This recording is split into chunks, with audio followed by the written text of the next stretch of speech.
Throughout my life, general conferences of the church have been exhilarating Por spiritual events. toda a minha vida, as conferências da igreja têm sido uma bênção para nós. Compreendo que há pessoas que se consideram religiosas ou espirituais, porém rejeitam participar de uma igreja, até mesmo desconsideram a necessidade de uma instituição como tal. A prática religiosa para estas pessoas é puramente pessoal. Contudo, a igreja é a criação dele em quem nossa espiritualidade está centrada, Jesus Cristo. Vale a pena parar para se considerar por que ele escolheu usar uma igreja, sua igreja, a Igreja de Jesus Cristo dos Santos dos Últimos Dias, para realizar seu trabalho ou de seu Pai, que é levar o efeito à imortalidade e vida eterna do homem. Iniciando por Adão, o Evangelho de Jesus Cristo foi pregado e as ordenanças essenciais de salvação, como o batismo, foram administradas por meio de uma ordem do sacerdócio com base na família. Quando as sociedades se tornaram mais complexas do que apenas famílias, Deus também chamou outros profetas, mensageiros e mestres. Lemos a respeito de uma estrutura mais formal, incluindo élderes, sacerdotes e juízes na época de Moisés. Na história do livro de Mórmon, Alma estabeleceu uma igreja com sacerdotes e mestres. Então, no meridiano dos tempos, Jesus organizou sua obra de uma forma que o evangelho pudesse ser estabelecido simultaneamente em várias nações e entre povos diversos. A igreja de Jesus Cristo foi edificada como fundamento dos apóstolos e dos profetas de que Jesus Cristo é a principal pedra de esquina. E incluía ofícios adicionais como setentas, élderes, bispos, sacerdotes, mestres e diáconos. Da mesma forma, Jesus estabeleceu a igreja no hemisfério ocidental após sua ressurreição.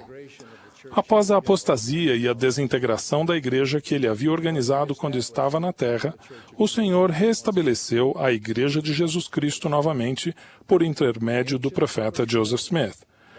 O antigo propósito, que é o de pregar as boas novas do Evangelho de Jesus Cristo e administrar as ordenanças de salvação, em outras palavras, trazer pessoas a Cristo, permanece. E agora, por meio desta igreja restaurada, a promessa de redenção é posta ao alcance até mesmo dos falecidos, que durante sua vida mortal sabiam pouco ou quase nada sobre a graça do Salvador. Como a igreja do Senhor cumpre o propósito dele? É importante reconhecer que o propósito principal de Deus é o nosso progresso. O desejo dele é que continuemos de graça em graça até recebermos a plenitude de tudo o que ele pode conceder. Isso requer mais do que simplesmente ser bom ou ter sentimentos espirituais. Requer fé em Jesus Cristo, arrependimento, batismo pela água e pelo Espírito e perseverar na fé até o fim. Uma pessoa não pode alcançar isso isoladamente. Assim, um dos principais propósitos do Senhor ao ter uma igreja é o de criar uma comunidade de santos que apoiarão uns aos outros no caminho estreito e apertado que conduz à vida eterna. E Cristo deu uns para apóstolos, e outros para profetas, e outros para evangelistas, e outros para pastores e mestres, e para a obra do ministério e para a edificação do corpo de Cristo.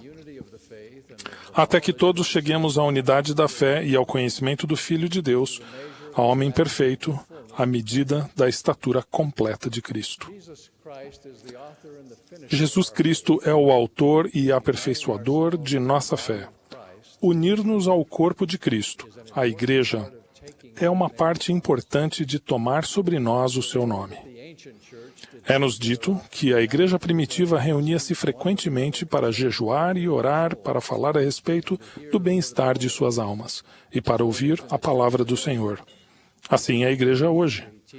Unidos em fé, com fé, ensinamos e edificamos uns aos outros e nos empenhamos para atingir a medida plena do discipulado, a medida da estatura completa de Cristo.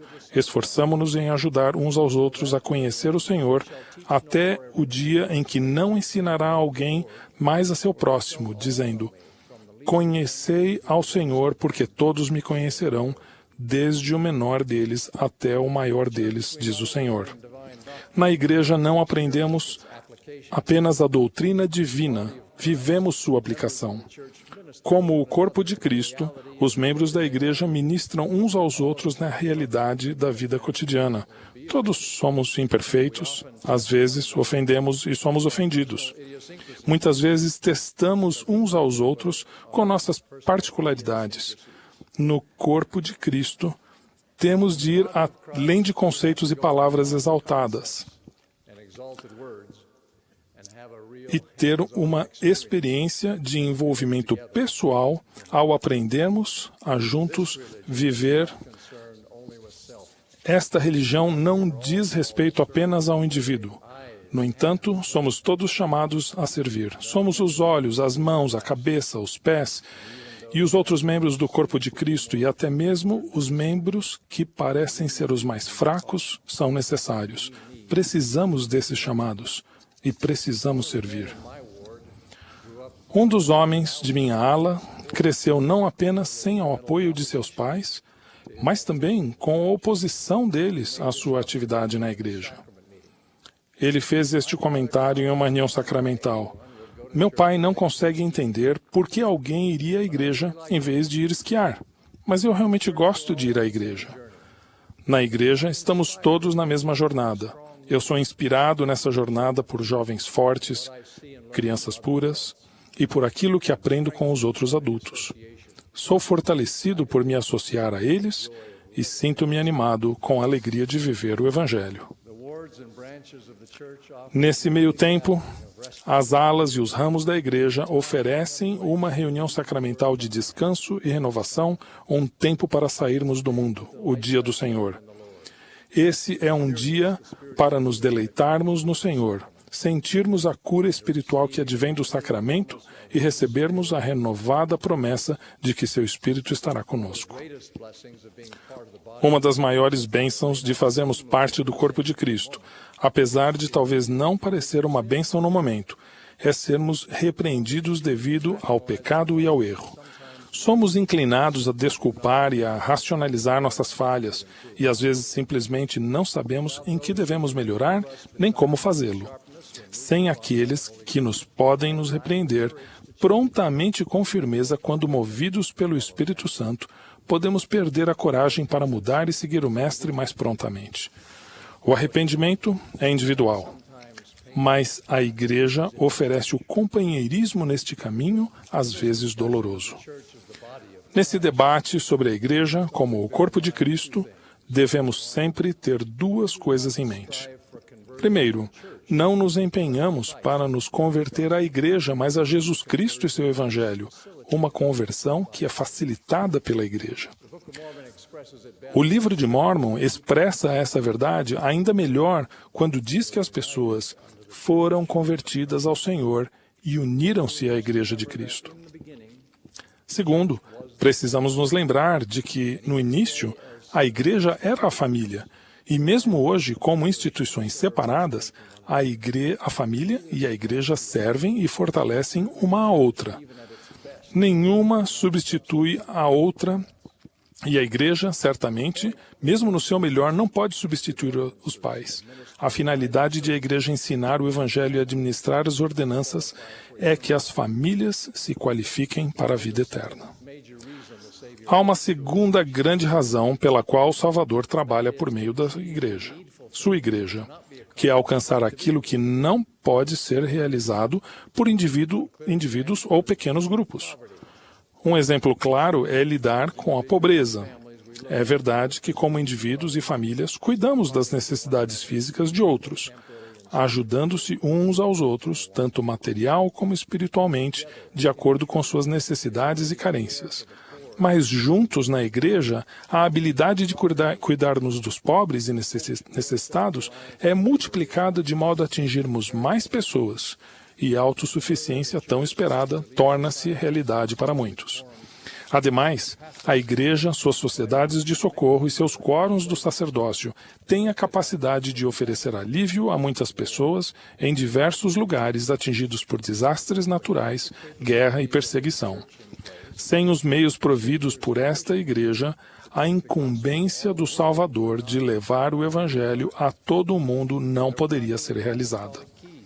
Não haveria as chaves apostólicas, a estrutura, os recursos tecnológicos, as condições financeiras, a devoção e o sacrifício de milhares de missionários, essenciais para se levar o trabalho adiante. Lembre-se, esse Evangelho do Reino será pregado em todo o mundo, em testemunho a todas as nações, e então virá o fim. A Igreja pode construir e administrar templos, casas do Senhor, onde ordenanças e convênios vitais são administrados. Joseph Smith declarou que o objetivo de Deus em reunir seu povo em qualquer época é edificar uma casa ao Senhor, na qual ele revele a seu povo as ordenanças de sua casa e as glórias de seu reino e ensine às pessoas o caminho da salvação. Porque há certas ordenanças e princípios que, para serem ensinados e praticados, devem ser efetuados em um lugar ou em uma casa edificada para tal propósito. Se alguém crê que todos os caminhos levam ao céu, ou que não existem exigências específicas para a salvação, tal pessoa não verá nenhuma necessidade para se proclamar o Evangelho ou para as ordenanças e os convênios que redimem tanto os vivos quanto os mortos. Porém, não falamos apenas sobre a imortalidade, mas também sobre a vida eterna. E para esta, o caminho e os convênios do Evangelho são essenciais. E o Salvador precisa de uma igreja para fazer com que esse caminho e os convênios estejam disponíveis a todos os filhos de Deus, tanto os vivos quanto aos mortos. A razão final que vou mencionar para que o Senhor tenha estabelecido sua igreja é o mais singular. A igreja é, acima de tudo, o reino de Deus na terra. Quando a Igreja de Jesus Cristo dos Santos dos Últimos Dias estava sendo estabelecida na década de 1830, o Senhor disse ao profeta Joseph Smith: "Alegrai-vos e regozijai-vos, porque a vós foi dado o reino", ou, em outras palavras, as chaves da igreja. Na autoridade contida nessas chaves, os líderes do sacerdócio da igreja preservam a pureza da doutrina do Salvador e a integridade de suas ordenanças de salvação. Eles auxiliam na preparação daqueles que desejam receber essas ordenanças, avaliam sua qualificação e dignidade, e então realizam tais ordenanças.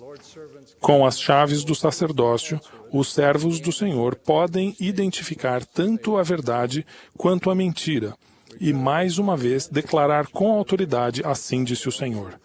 Lamentavelmente, alguns se ressentem com a igreja porque querem definir sua própria verdade, mas, de fato, é uma bênção incomparável receber o conhecimento das coisas como realmente são, como foram e como serão, tanto quanto o Senhor o deseje revelar.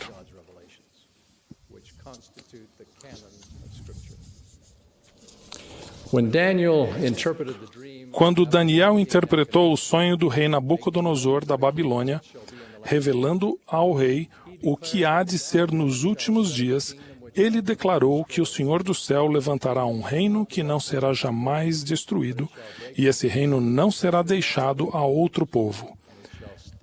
Esmiuçará e consumirá todos os reinos, mas ele mesmo estará estabelecido para sempre. A igreja é o reino dos últimos dias, que foi profetizado.